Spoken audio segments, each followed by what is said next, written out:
तो जैसा कि हमने पिछले एपिसोड में देखा था कि शी हाउ अपनी पूरी ही टीम के साथ बॉर्डर वेस्टलैंड के अंदर इंटर कर जाता है। तभी वो तीनों ही कौंसल एल्डर सभी लोगों से कहते हैं कि अब यहाँ पे आप लोगों को रिसीव करने के लिए अदर अदर क्लान्स के मेंबर आएंगे। ये कहने के साथ वो लोग भी वहां से चले जाते हैं और तभी वहां पे मल्टीपल क्लान्स के पोर्टल अपीयर होते हैं और हर कोई अपने डिसेबल्स अपने साथी को लेके जा रहा था। वहां पे वोंग फैमिली भी आई होती है वोंग जी और जी हान को रिसीव करने के लिए, मगर शी हाउ को रिसीव करने के लिए कोई नहीं आता है। तभी वहां पे वोंग फैमिली शी क्लैन का मजाक उड़ाते हुए कहती है कि इन गंदे खून वालों को आखिर यहाँ पे कौन ही रिसीव करने आएगा। तभी वहां पे एक लेडी की आवाज आती है और वो कहती है कि मैं आई हूँ शी हाउ को लेने के लिए, जिसका नाम ये क्वीन जियान होता है और ये बिलोंग करती है गॉडेस लियो के क्लान से। अब यहाँ पे क्वीन जियान को देख करके वोंग फैमिली का तो मुंह उतर जाता है जैसे कि उनके मुंह पे कोई जूता मार दिया हो। वहीं पे होंग उन लोगों का मजाक उड़ाते हुए कहता है कि देखा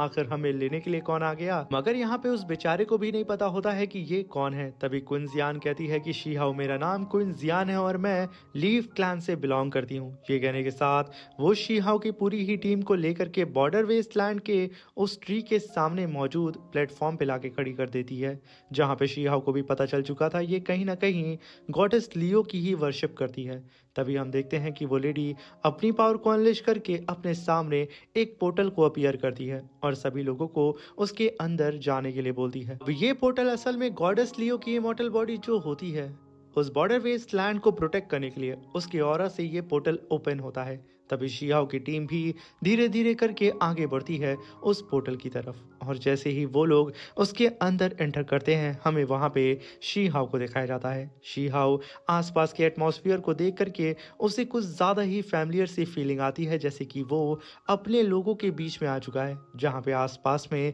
छोटे मोटे घर होते हैं और कुछ गिने चुने लोग मौजूद होते हैं। मगर अभी भी यहाँ पे शी हाउ को समझ में नहीं आता है कि आखिर वो किस मिस्टीरियस सी जगह पे आ चुका है। तभी शी हाउ अकेले अपने कदम को और आगे बढ़ाता है जहाँ पे उसके सामने उसके ही शी क्लैन के एंसेस्टर मौजूद होते हैं, शी फायर, जो कि वहां पे शी हाउ को बताते हैं कि तुम्हारे सामने जितने भी लोग दिख रहे हैं वो सब के सब शी क्लैन के मेंबर हैं और हम लोग काफी वक्त से इस जगह पे छुप करके रह रहे हैं क्योंकि दुनिया के अकॉर्डिंग हम लोग गद्दार हैं, मगर असलियत ये है कि हम ही लोगों ने बॉर्डर वेस्ट लैंड को प्रोटेक्ट किया है। मगर यहाँ पे हमें नहीं पता कि वो शख्स कौन है जिसने हमारे नाम को खराब किया है। और तभी वहां पे शी हाउ कहता है कि एंसेस्टर मैं किसी भी कीमत पे ये पता लगा के रहूंगा कि आखिर किसने हमारे क्लैन का नाम बदनाम किया है, मैं उस पूरे ही क्लैन को तबाह कर दूंगा। मगर तभी वहां पे एंसेस्टर शी फायर कहते हैं कि शी हाउ इन सब चीजों के लिए अभी वक्त कम है, इसलिए तुम तुरंत यहाँ पे तैयार हो जाओ अपने शी क्लैन की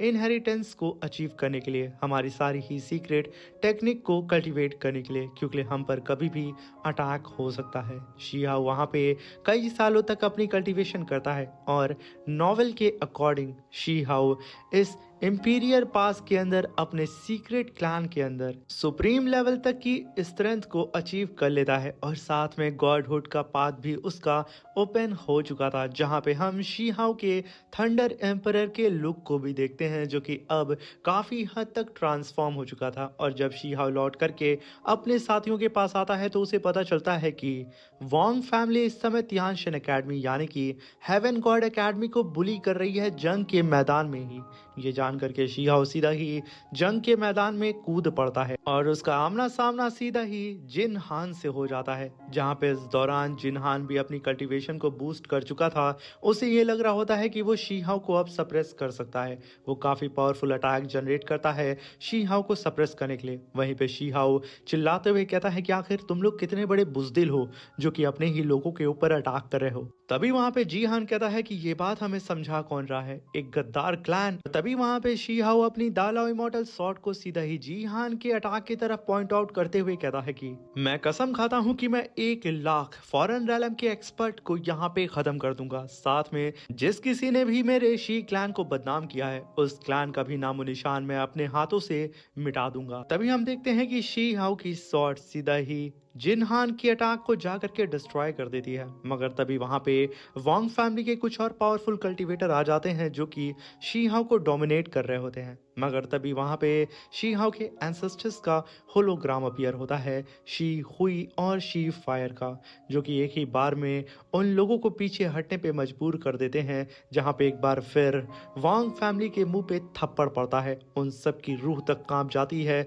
अपने सामने इतने सालों के बाद शी क्लैन के इतने पावरफुल एंसेस्टर्स को देख के। और तभी वहां पे उसी जंग के मैदान में शी हाउ का आमना सामना फॉरेन रैलम के कल्टीवेटर से हो जाता है। वो यहाँ पे तो इन वॉन्ग फैमिली का तो कुछ नहीं करता है, मगर फॉरेन रैलम के कल्टीवेटर्स के ऊपर एक मौत का देवता बन के टूट पड़ता है। वो तुरंत अपनी मार्शल बॉडी को समन करता है और मल्टीपल अटैक करके वहां पे लाशों का अंबार लगा देता है। अब यहाँ पे रह जाता है सिर्फ फॉरेन रैलम का कमांडर और शी हाउ, और उस फॉरेन रैलम के कमांडर को भेजने वाला वू रैन होता है, जो कि अपने एंसेस्टर आलन का कोई मिशन कंप्लीट करने के लिए आया होता है। और इसी बैटलफील्ड के अंदर शी हाउ से उस कमांडर का क्लैश हो जाता है, जहां पे वो कमांडर काफी पावरफुल अटैक शी हाउ के ऊपर कर देता है, मगर शी हाउ की मार्शल बॉडी वो काफी पावरफुल फीस्ट अटैक करके उस जाइंट से अटैक को एक ही बार में डिस्ट्रॉय करके रख देती है। यहाँ पे डिस्ट्रक्शन इतना खतरनाक होता है कि पूरा का पूरा आसमान दहल उठता है और वांग फैमिली की हालत खराब हो जाती है। इसी के साथ ये नॉवेल वीडियो भी खत्म हो जाती है।